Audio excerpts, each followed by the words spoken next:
So I tried to think of stories I could tell about Jersey, but as I'm sure many of you understand, they're not exactly for the stage.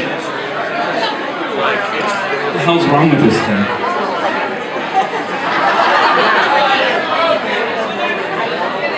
This is how it's. It'll work. I'm going to save a lot of the memories that I have for Jersey for me. Not first because his mother's in the room, and Jay Bowser probably gave you enough. That said, I'll tell you what I remember about Mike without giving it all away. I don't remember when I first met JerseyMike or heard about him. I just know that it seems like the name has been in my consciousness for a long time.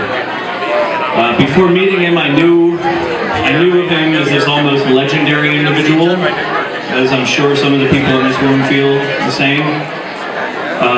Some people loved him, others couldn't stand him. I know, it's crazy. Linda Thompson. Yeah, that's always good for a laugh. Linda Thompson. What was clear was that he was out there putting Harrisburg on the map. What brought me around Jersey more often than anything else was my best friend Alec, the sound guy. When he started working at the Abbey Bar, suddenly this Jersey character was a lot more immediate and real. I heard stories about bands and load-ins, and it was still kind of distant from me, but it seemed a little bit more like, oh, this guy actually exists, he's a human?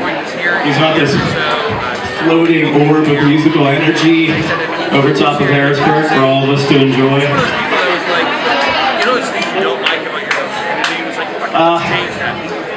I can't even say when I first met him. I know some of the people that I know have these great stories, and I'm a little bit jealous of the fact that they tell me, oh, I remember the first time I met JerseyMike. I remember the first time I met JerseyMike. Depending on your gender identification.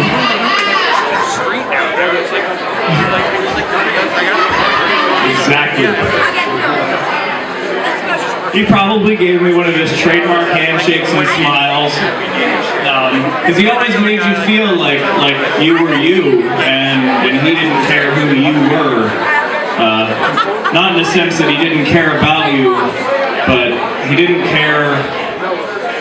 care about any of your shortcomings. You came out to the show, and God bless you.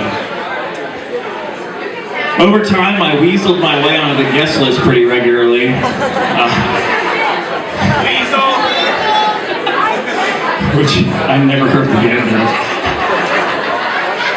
That's a side benefit of being the sound guy's best friend. The fact is, I know that Mike was really annoyed by that. He made sure I knew that, and so did everybody else. But finally, after a while, I kind of started feeling a sense of guilt about the whole thing. I don't know why. Yeah, very weird. But I started saying, hey, maybe I'll help out a little bit. So I'll say, yeah, get your ass up on stage and start rolling coil. And I start rolling the cables up, and you say, now you're fucking it up. Start over again. You got to do it inside, and then the other way, and then the other way. So, but I just remember the first time that happened, Jersey just patting him on the back and saying, that's right, get him to work!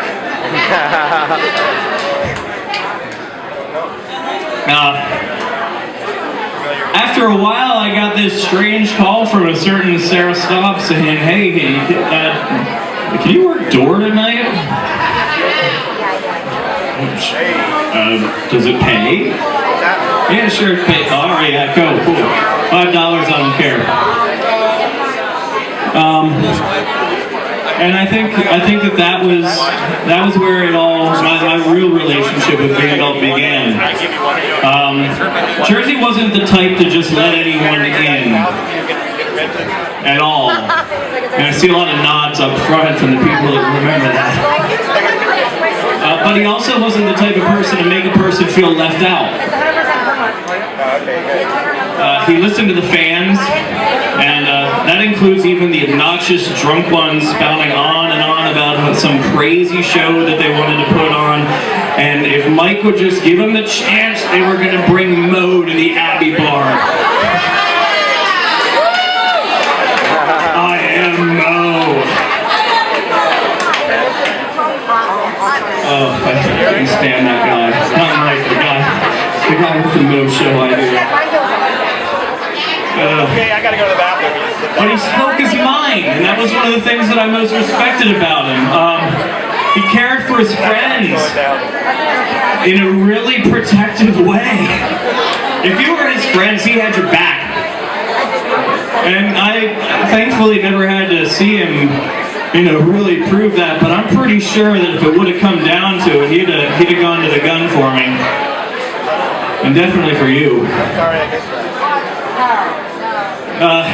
There were so many nights spent out on that deck, just between the sets, just bullshitting about politics, waxing philosophical about women, making fun of Linda Thompson's security detail. And I think those are the moments that I'm going to miss the most.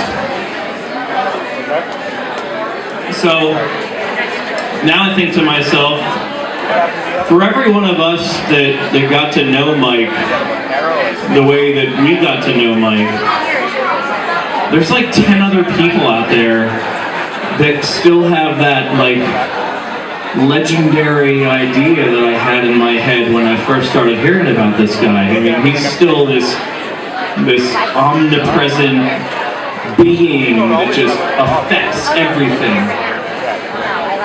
And that's okay. Jersey would have loved it. But he was bigger than Harrisburg.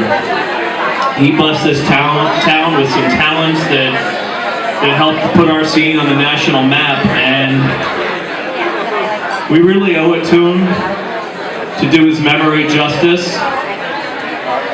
We're going to keep his dream alive. We're going to keep coming to shows. You're all going to keep coming to shows,